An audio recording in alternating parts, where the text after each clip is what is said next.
Inspirasi, Inforia, Islami, semuanya diikim.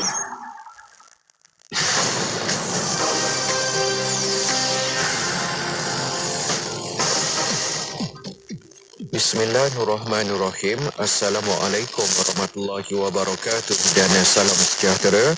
Bersama saya Ahmad Nazri Muhammad Yusof dalam berita IKIM.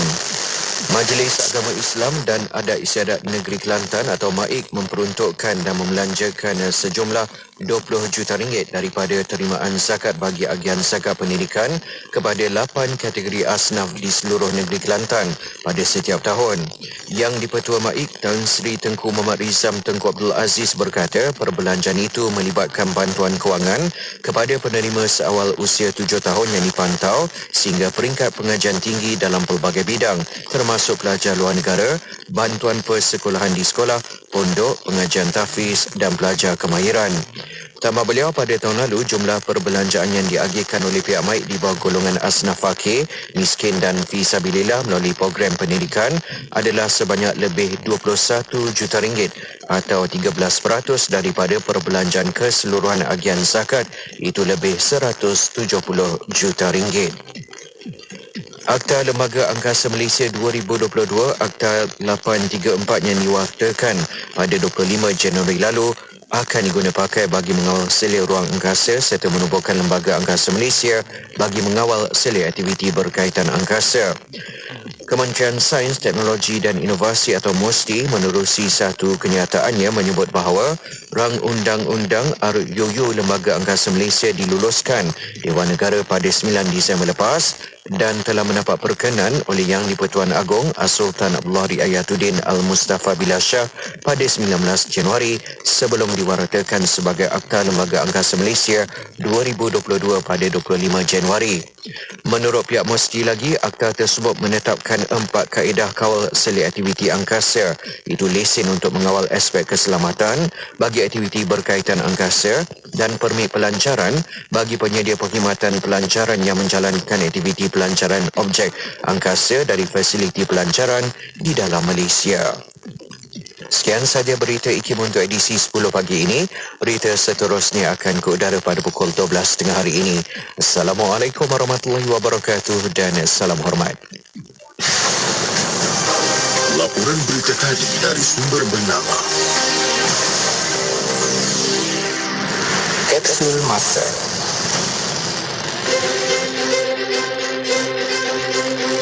Pada tanggal 31 Mei dalam tahun 2006, Yang Amat Berhormat Perdana Menteri Datuk Seri Abdullah Haji Ahmad Badawi telah menerima kunjungan hormat Syekh Al-Azhar Mesir, Profesor Dr. Muhammad Said Tantawi di Pejabat Perdana Menteri.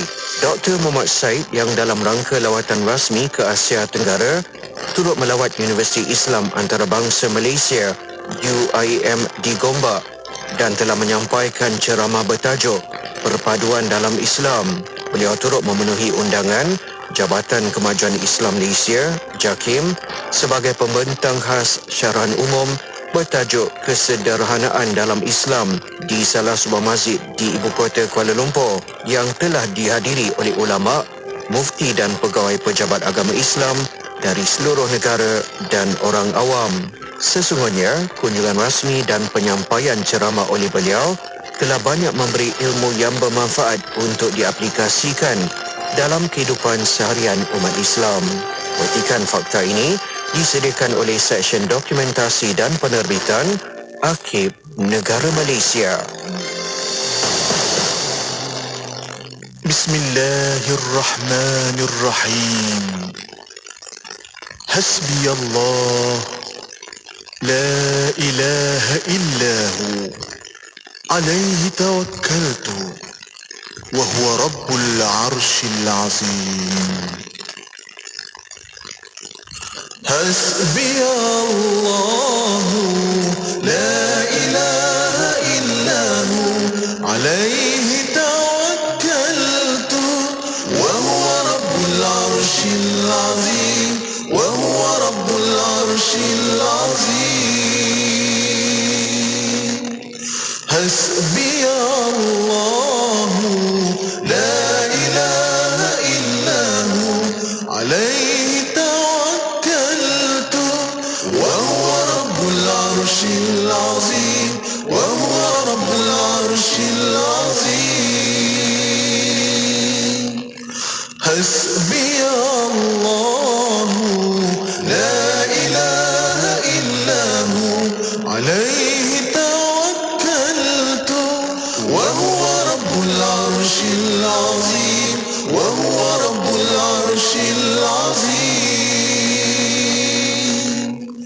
حسبي الله لا إله إلا هو عليه توكلت وهو رب العرش العظيم وهو رب العرش العظيم حسبي الله لا إله إلا هو عليه توكلت وهو رب العرش العظيم وهو رب العرش العظيم.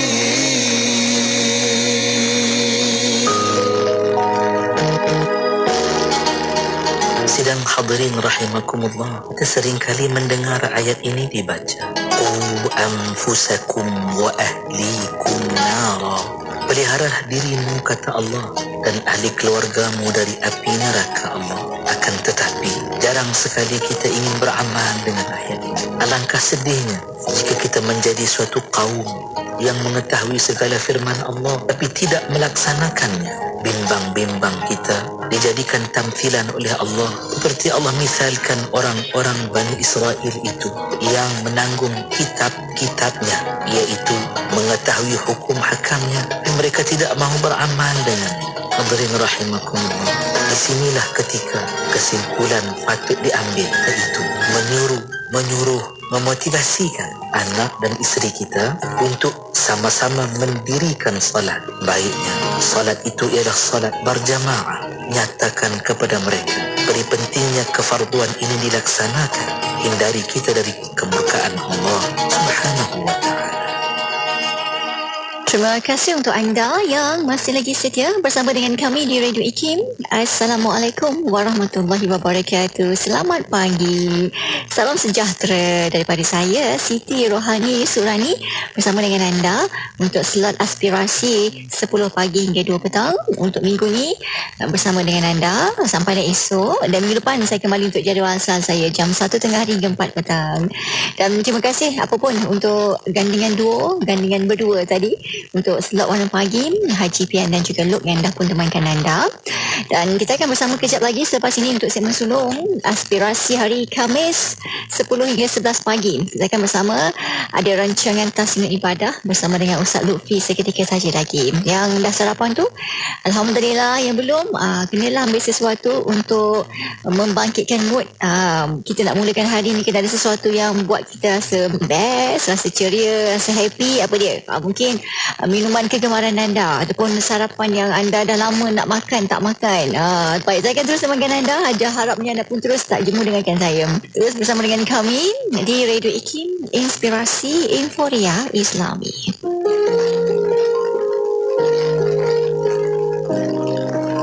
Isteri soleha selayaknya Clara, untukmu jelitawa yang menjadi rebutan. Isteri soleha putih mempesona, menawannya bicara di jembu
kasih untuk anda yang masih lagi dengarkan kami di Radio IKIM. Alhamdulillah kita kembali bersama para pendengar, para penonton di IKIM FM dan juga dengarkan kami di radio ikut frekuensi tempat masing-masing setiap hari Khamis antara 10 hingga 11 pagi. Inilah segmennya kita bersama untuk rancangan Tahsin Ibadah bersama dengan tetamu-tetamunya iaitu Ustaz Ahmad Lutfi bin Muharram. Assalamualaikum warahmatullahi wabarakatuh Ustaz Lutfi. Waalaikumsalam warahmatullahi.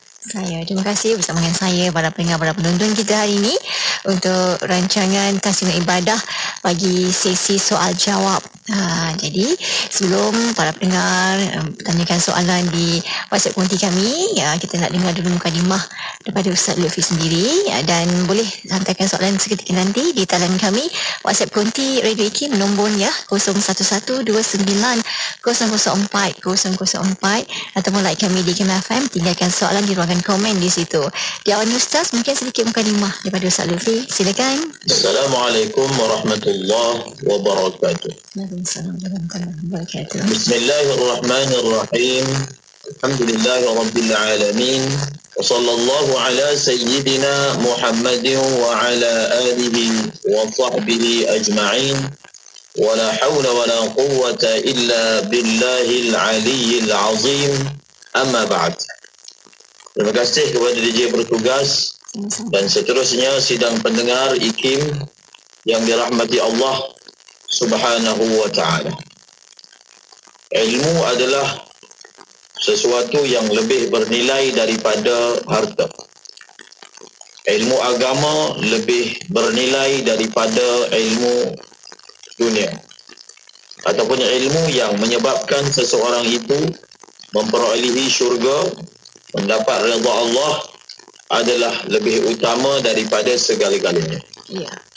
Oleh kerana ilmu adalah perkara yang bernilai, maka hendaklah dibelanjakan masa, tenaga, usaha, keringat, bahkan harta untuk mendapatkannya.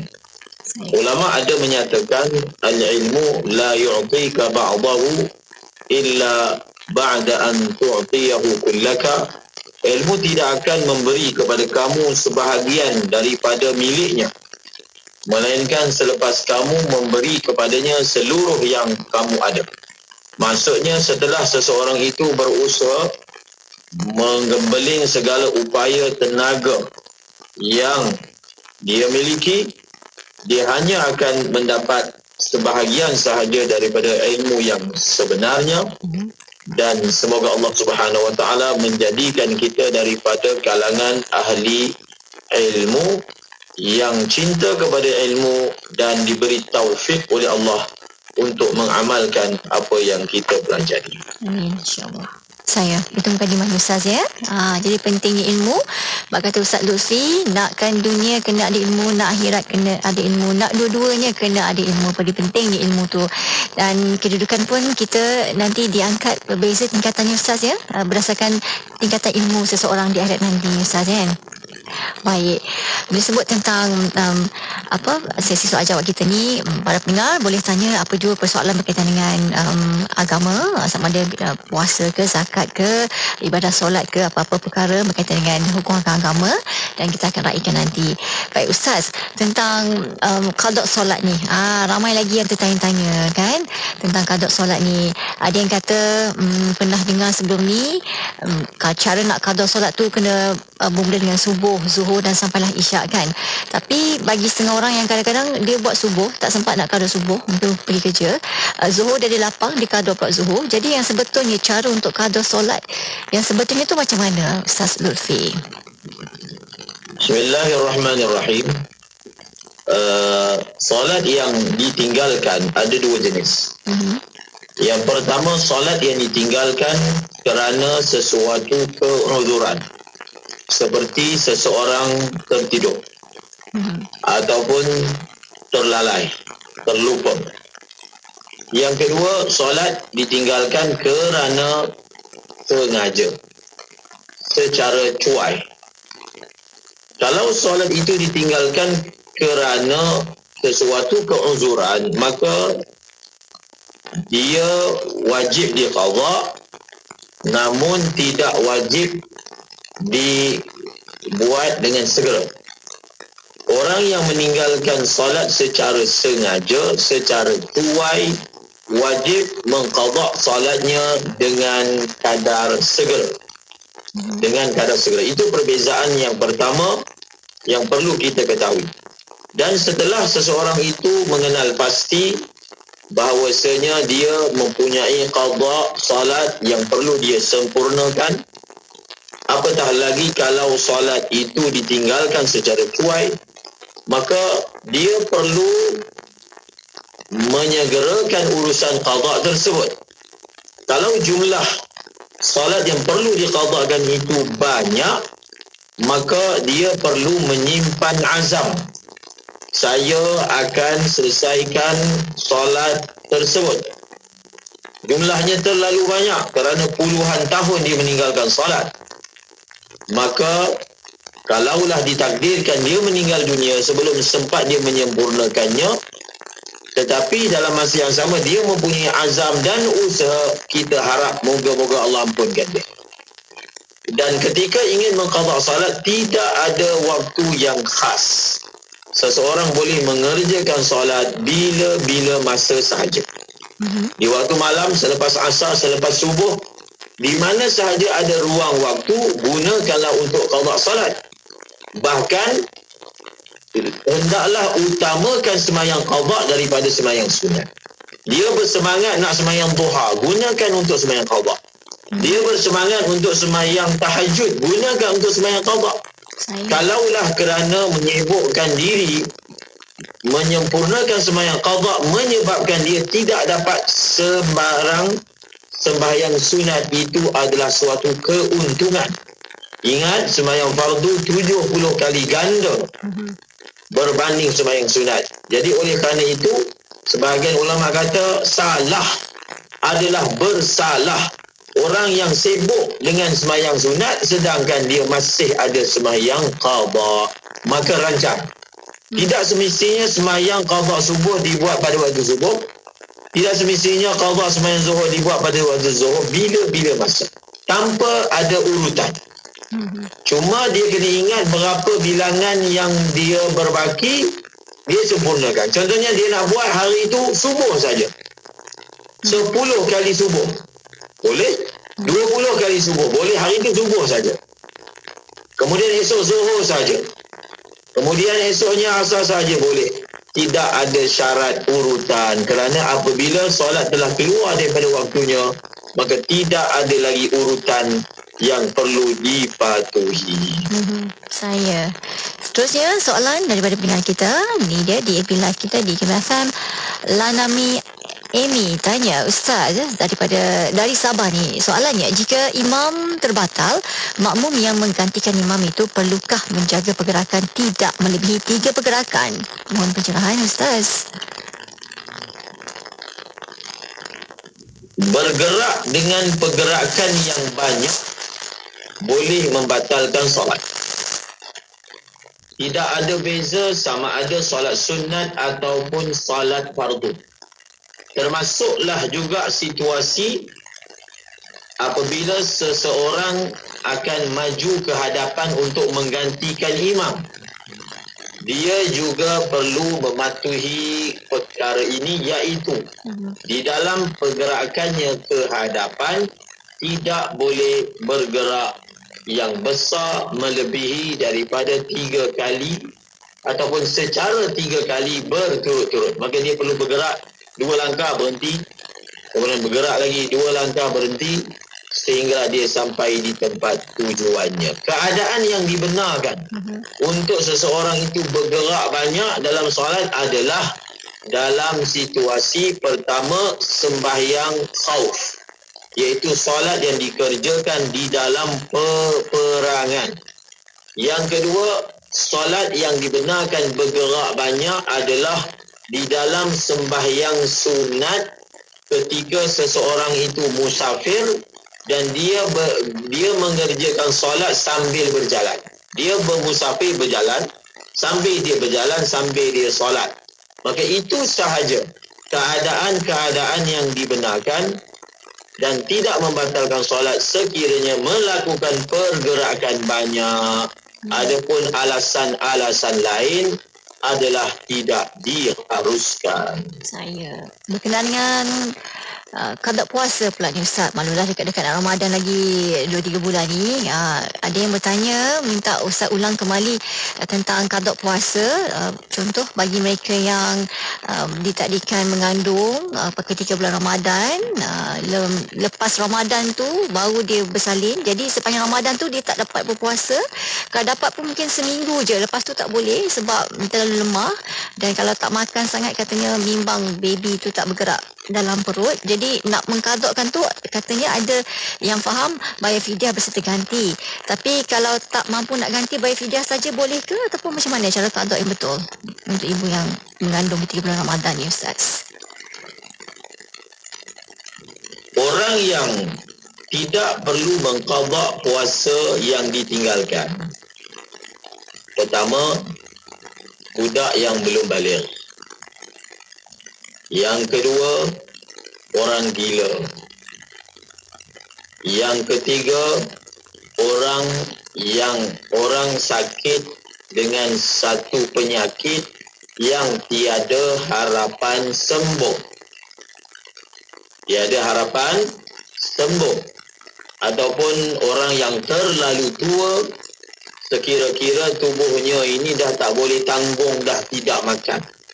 Maknanya berpuasa itu dah tak boleh dah kerana tubuhnya terlalu tua. 4 orang ini yang kalau dia tak puasa, dia tak perlu qada.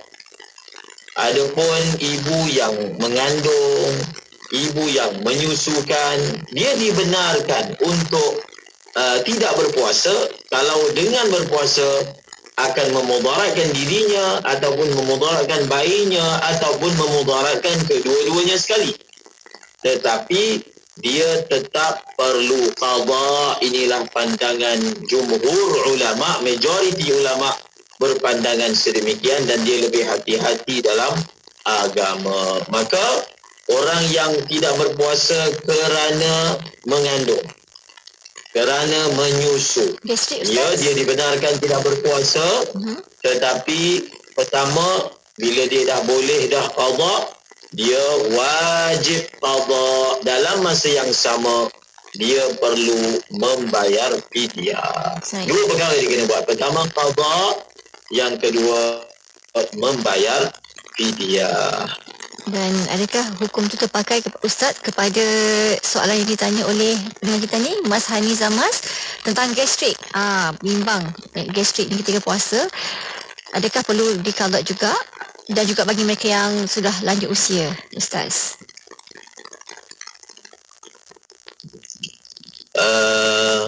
Pertama gastrik, yang kedua bagi yang sihat tubuh badan yang telah meninggalkan puasa wajib. Adakah perlu membuat kedua-duanya, iaitu berpuasa bayar fidyah? Okey. Tak kisahlah seorang itu dia gastrik ke, sakit apa ke. Soalan dia adakah kalau dia berpuasa akan memudaratkan dia, ataupun kalau dia berpuasa dia tidak dapat menanggung kesakitan yang akan dia hadapi kerana gastrik. Dan kalau berlaku seperti itu, adakah ia tidak boleh diuruskan? Maksudnya, contohlah, kalau dia makan awal, dia makan lewat, dia lewatkan sahur dia. Jadi dia boleh tahan sampai buka puasa. Contoh. Boleh tak boleh, satu dia sendiri yang tahu. Boleh tak boleh. Adakah memudaratkan ataupun tidak mudarat? Maka dia perlu tanya doktor yang terpercaya. Doktor yang boleh dipercayai dan doktor yang mahir. Asas kepada doktor yang boleh dipercayai adalah beragama Islam. Jadi kalau doktor yang beragama Islam dan yang berkemahiran memberitahunya berdasarkan dapatan-dapatan yang sahih, jenis penyakit yang dialaminya adalah tidak boleh tidak makan, akan menambah mudarat pada dirinya, maka dia boleh tak puasa. Dia boleh tak puasa. Tetapi dia tetap perlu mengqadaknya kalau dia mampu kelak. Dan orang yang sudah berusia, saya dah sebut tadi, sudah berusia bukanlah penandanya. Sebab ada orang dah berusia tapi boleh puasa. Ada orang tak berusia, tak boleh puasa. Jadi usia semata-mata bukan penandanya, tetapi kalau dia sudah terlalu tua, terlalu tua sehingga sistem ketahanan tubuh dia ni dah tak ada. Dia dah tak ada upaya tahan diri daripada tak makan tu, dah tak ada. Upayaan tahan tu dah tak ada.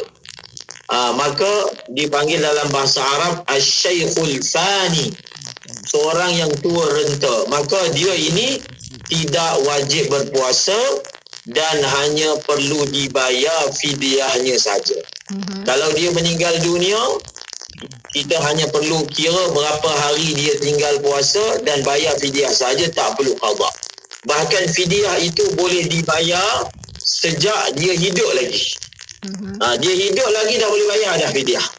Untuk siapa? Untuk orang yang berusia seperti yang saya sifatkan tadi.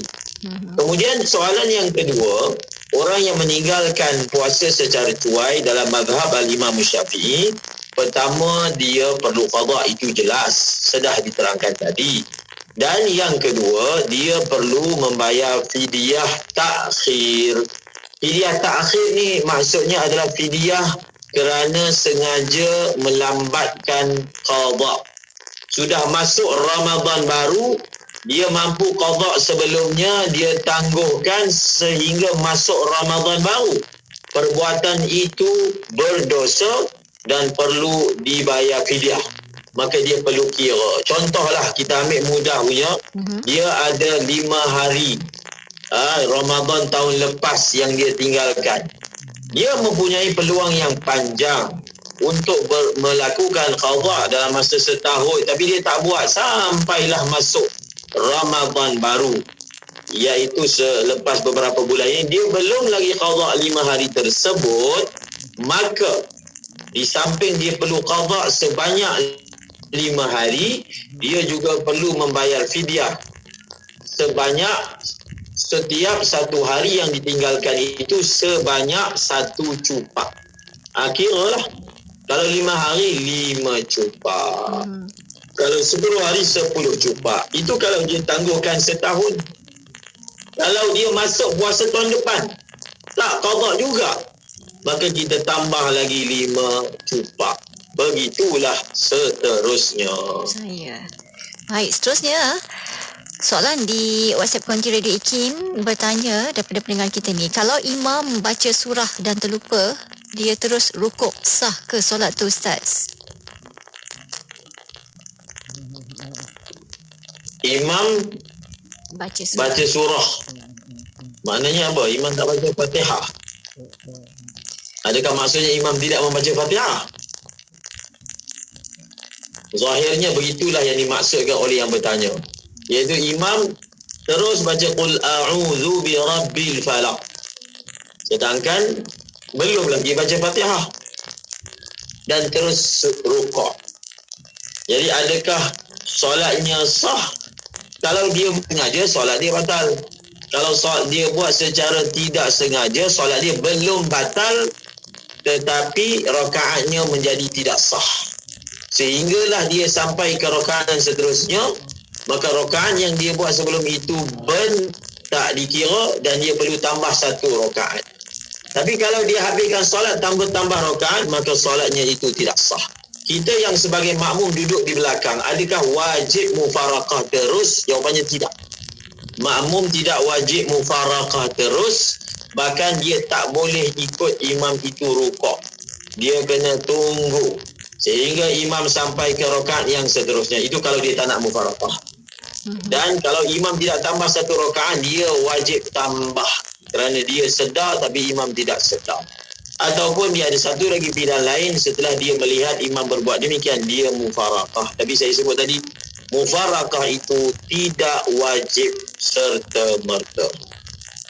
Seterusnya, soalan daripada pendengar kita, untuk solat Isra' bagi wanita, mesti ke kena solat jemaah subuh di masjid dan berada di sana pada masa waktu solat Isra' itu untuk dapat pahala seperti mengerjakan haji yang sempurna? Ustaz. Tidak disyaratkan. tidak disyaratkan. Bahkan fadilat itu selepas dia semayang subuh, dia duduk pada tempat yang dia solat sehinggalah terbit matahari, kemudian dia mengerjakan solat 2 rakaat, maka dia tetap mendapat pahala. Tidak ada syarat ia hendaklah dikerjakan di masjid, barulah dia akan memperolehi pahala yang dijanjikan. Okey, seterusnya daripada pendengar kita, sekiranya suami telah menyediakan nafkah asas seperti tempat tinggal, makan minum, pakaian dan barang kebersihan diri, adakah perlu suami memberi nafkah dalam bentuk duit kepada isterinya? Soalan daripada Ayu dari Semenyih. Ustaz. Nafkah terhadap isteri dan anak-anak adalah nafkah yang wajib. Kecuaian melaksanakannya adalah berdosa. Nafkah terhadap isteri datang dalam bentuk pertama makanan, yang kedua pakaian, yang ketiga minuman, yang ketiga tempat tinggal. 3. Pakaian, makanan termasuk minuman dan juga tempat tinggal. Itu adalah nafkah yang wajib. Suami wajib menyediakan tempat tinggal untuk isterinya, sama ada dia beli, iaitu secara pemilikan ataupun secara sewaan. Tidak ada perbezaan hukumnya. Yang penting ada tempat tinggal.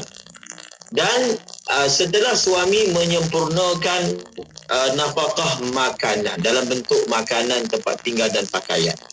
Kalau makanan itu asasnya kita mengambil firman Allah, liyunfiq dhu sa'atin min sa'atih, hendaklah seseorang itu membayar nafkah.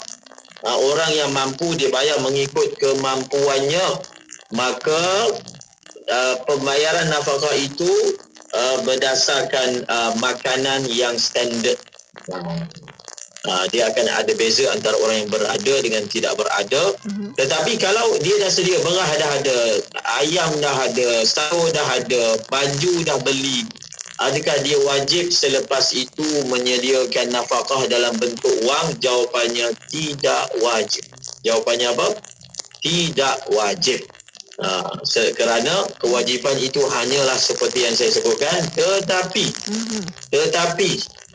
seperti mana yang kita maklum, rumah tangga itu bukan hanya dibina atas sekadar melaksanakan yang wajib sahaja. Isteri buat benda yang wajib je, yang lebih dia tak nak buat. Suami buat sekadar yang wajib je, yang dia kena berikan kepada isterinya, yang lebih daripada itu dia tak nak buat. Tidak ada unsur toleransi, tidak ada unsur berkorban, tidak ada unsur memberi lebih. Maka rumah tangga bukan macam tu, kan? Cerita benda apa yang wajib ni adalah urusan masa nanti bergaduh kat mahkamah.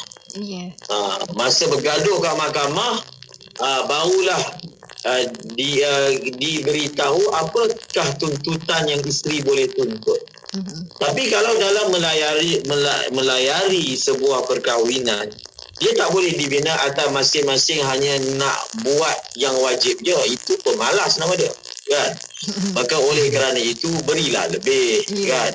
Berilah baju lebih, makanlah yang lebih sedap. Walaupun yang wajibnya tak wajib, makan yang mewah tu tak wajib, tetapi kena adalah juga, kerana ia dibina atas pengorbanan, atas sangka baik sesama pasangan. Wallahualam. Saya. Seterusnya, bagaimana jari semasa sujud untuk orang lelaki, sama ada dirapatkan atau direnggangkan? Ustaz. Semasa sujud, lelaki ataupun perempuan, kedudukan tangannya adalah sama diletakkan, sama kedudukan ketika mengangkat takbiratul ihram. Ketika mengangkat takbiratul ihram, tangan adalah sejajar dengan telinga, sejajar dengan bahu. Maka begitulah juga kedudukan tangan ataupun tapak tangan ketika sujud diletak sejajar dengan telinga, sejajar dengan bahu. Dan bagaimanakah keadaan jemari? Keadaan jari jemari adalah dirapatkan. Tak ada beza, laki ke perempuan ke, jari dirapatkan ketika sujud. Dan apa faedah daripada merapatkan jemari ketika sujud? Faedahnya supaya semua jemari itu menghadap ke arah kiblat. Kalau kita buka jari itu, maka dia akan terkangkang sehingga sebahagiannya tak hadap kiblat. Kalau kita buka macam ni, cuba kita tengok tangan saya ni. Kalau dia buka jari dia, cuba tengok ibu jari itu akan menghadap mana? Ibu jari akan menghadap kiri kanan, sedangkan kiblat ke depan. Kalau ditutup semua jemari, kepala jari-jari itu semuanya akan menghadap ke arah kiblat. Begitu yang dinyatakan oleh ulama, faedah daripada merapatkannya supaya dihalakan ke semua jari kepada asyraful jihad, sebaik-baik arah. Apakah sebaik-baik arah itu? Kiblat. Saya. Baik, seterusnya. Soalan daripada Kamal Komar. Adakah perlu ni soalannya. Okey. Daripada tu Giam Parman, boleh tak kita bayar zakat pada anak yang sudah berkahwin? Hutang PTPTN-nya tu, Ustaz. Seorang ayah wajib menanggung anaknya. Kiranya anak itu tidak boleh bekerja kerana masalah. Anak tu boleh bekerja, maka ayah tak wajib tanggung. Kemudian apa kaitan menanggung dengan zakat ni? Sebab anak yang wajib ditanggung oleh seorang ayah, anak itu tidak boleh menerima zakat daripada ayah tersebut.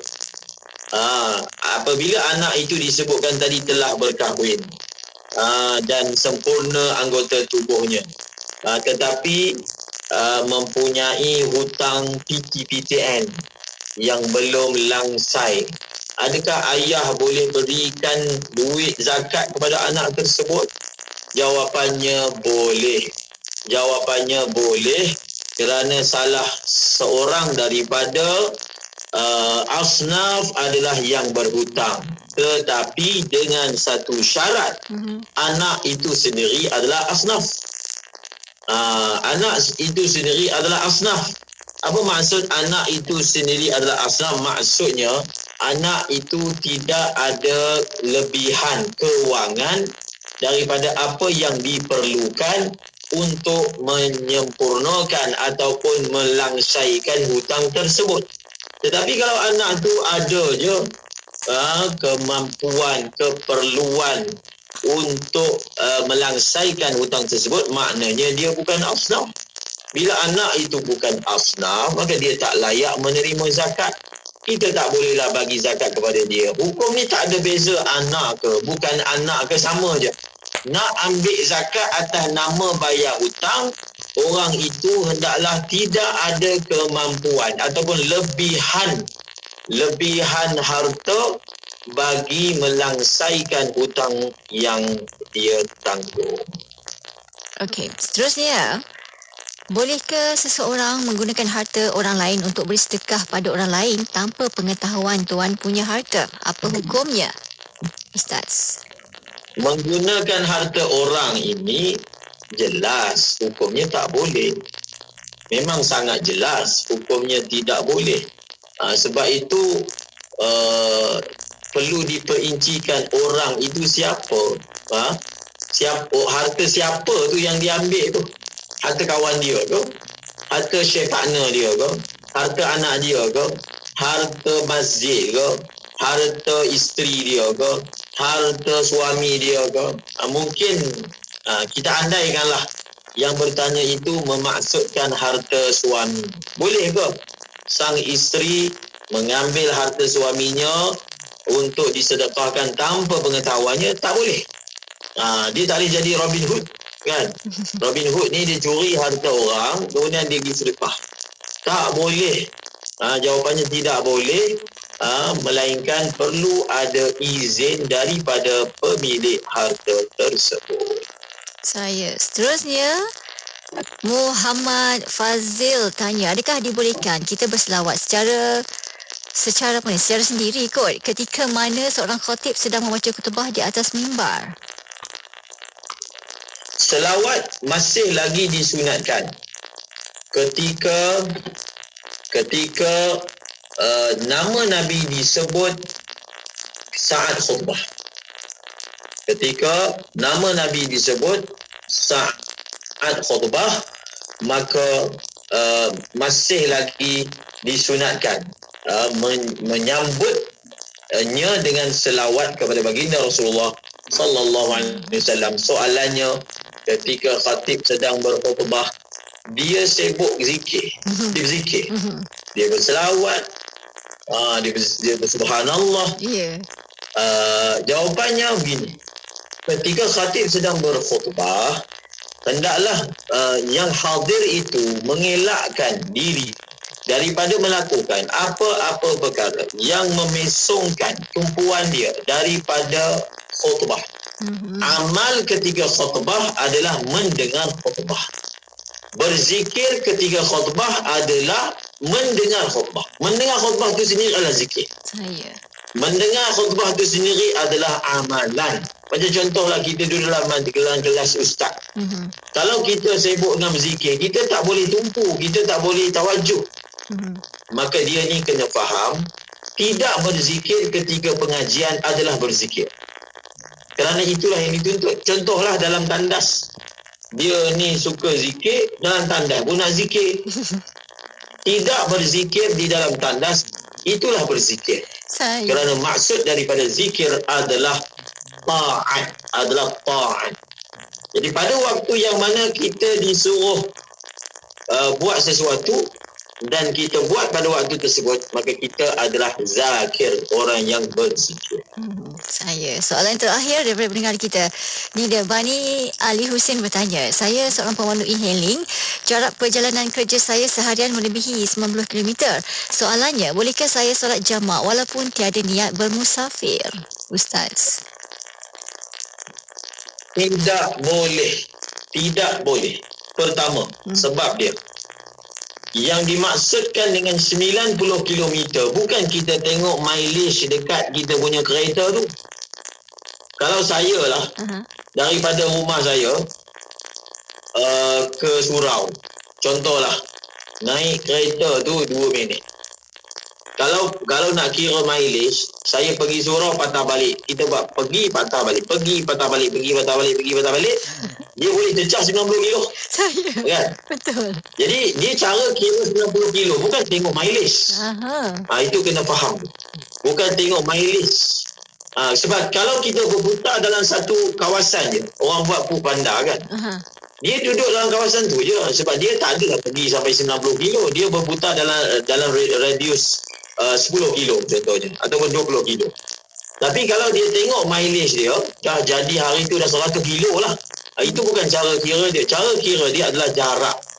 Jarak ya, daripada tempat kita sehingga tempat yang kita akan pergi, jumlah dia, jarak destinasi itu 90 kilo, bukan mileage 90 kilo. Itu yang pertama. Yang kedua adalah untuk satu orang boleh jamak qasar daripada awal lagi dia sudah berniat untuk pergi ke jarak tersebut. Jadi dalam isu ini kita keluar, kita pun tak tahu hari ini kita akan pergi mana. Kita mana tahu. Mungkin orang minta pergi dekat, mungkin orang minta pergi jauh. Jadi dia tak ada niat tu, ataupun dia panggil dalam istilahnya maksudun ma'lum, maksidan ma'luman. Hendaklah tempat tujuan itu sudah diketahui. Oleh kerana dua sebab yang saya sebutkan tadi, yang bertanya ataupun yang seumpama dengannya tidak boleh melakukan sembahyang jamak qasar. Baik, kita dah sampai ke penghujungnya. Mungkin Ustaz nak katakan sesuatu sebelum kita berakhir? Pesanan mungkin? Ilmu itu adalah perkara yang perlu dipelajari.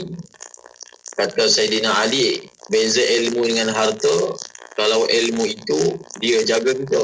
Ya. Kalau harta itu kita kena jaga dia. Ilmu itu bawa sampai akhirat. Dan harta itu menjadi beban di hari akhirat. Ilmu itu kalau kita ajak orang lain manfaatnya walaupun kita sudah meninggal dunia. Adapun harta itu setelah kita meninggal dunia akan menjadi harta waris kita. Wallahu a'lamu bissawab. Alhamdulillah, terima kasih banyak yang dah pun kita pelajari pada hari ini menerusi pertanyaan dan juga jawapan daripada Ustaz Ahmad Lutfi bin Muharram hari ini, tetamu untuk rancangan Tasnif Ibadah pagi minggu ini, sesi soal jawab. Terima kasih pendengar penonton yang bertanya soalan, moga banyak manfaatnya dan terima kasih Ustaz, dan insyaAllah kita akan jumpa lagi di masa mendatang. Assalamualaikum. Waalaikumsalam. Untuk anda sekian segmen Tasnif Ibadah, teruskan setia bersama dengan kami di Radio IKIM, Inspirasi Inforia Islami. He sent us his beloved to show us ways of contentment and goodness, so that we may live our life to our fullness, with joy and happiness.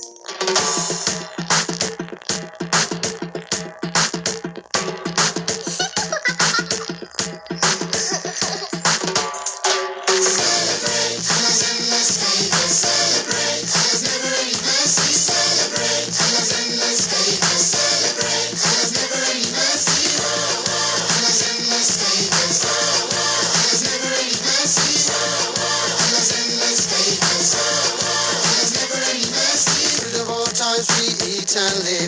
I pray 'tis thanks we must give friends and family our help. He gave us abundance of wealth. We read, we see, all we know. Thinking of him makes our hearts glow. To remember him is the greatest treasure. All we seek is his pleasure. Celebrate Allah's endless favor. Celebrate Allah's never-ending mercy. Celebrate Allah's endless favor. Celebrate Allah's never-ending mercy. Allah's endless favor.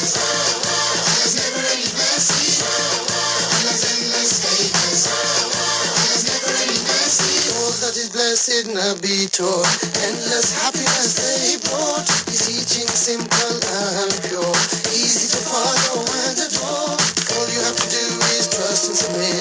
Keep following and don't resist. Blessings surround and cover you. Angels assist you through and through. Celebrate Allah's endless favor. Celebrate Allah's never-ending mercy. Celebrate Allah's endless favor. Celebrate Allah's never-ending mercy. Celebrate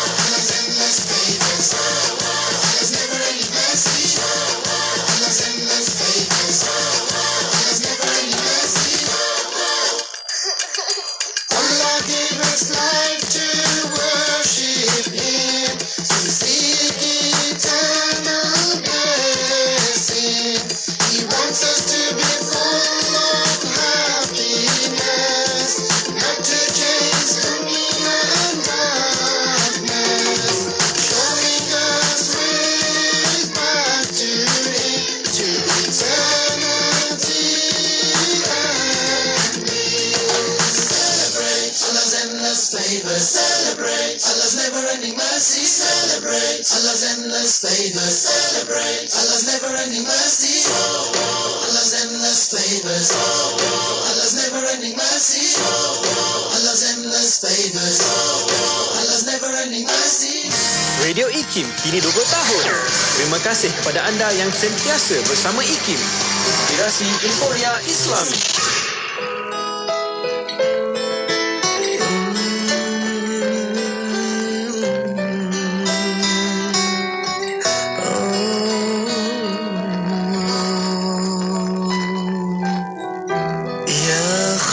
الفتاح من أنبياء الله يا كعبة الأسرار يا منبع الأنوار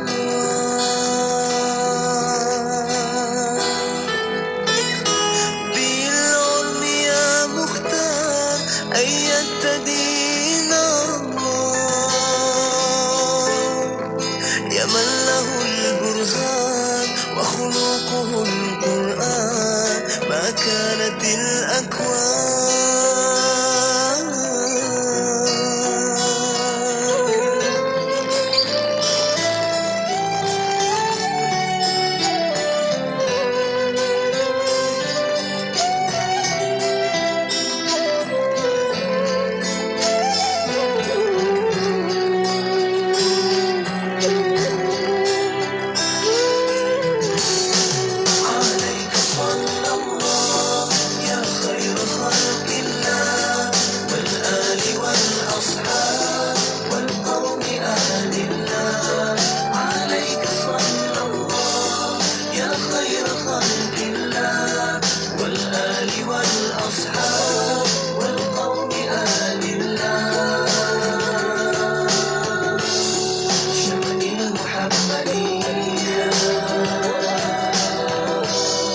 adalah segalanya, ciptaan yang sempurna.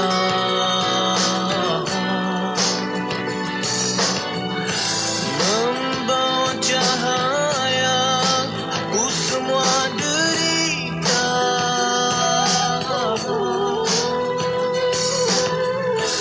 Teguh taat setia, bersambung perjuangannya. Buktikan cinta, rindu yang membara, dan bersyafaatnya.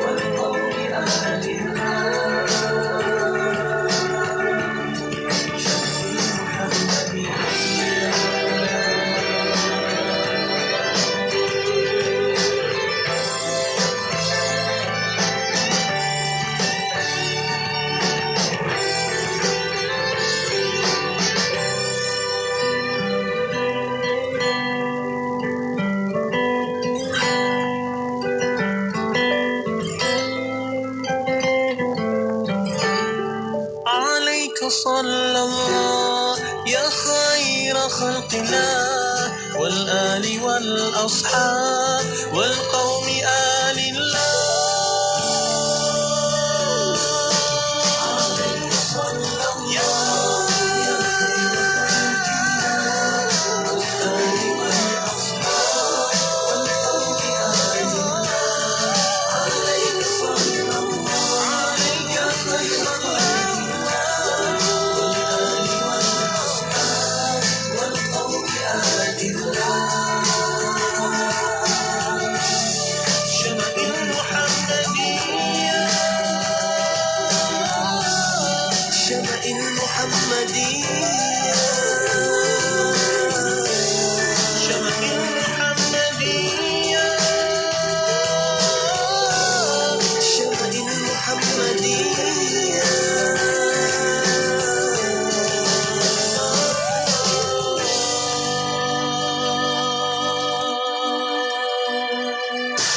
Tawaran menarik.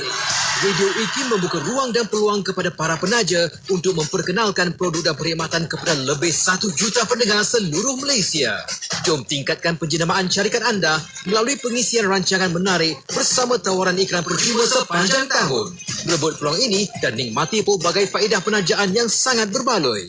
Hubungi 017-345-2564 atau 012-686-9236. Kami sedia membantu anda. Tarikh tutup permohonan iklan pada 16 hari bulan setiap bulan.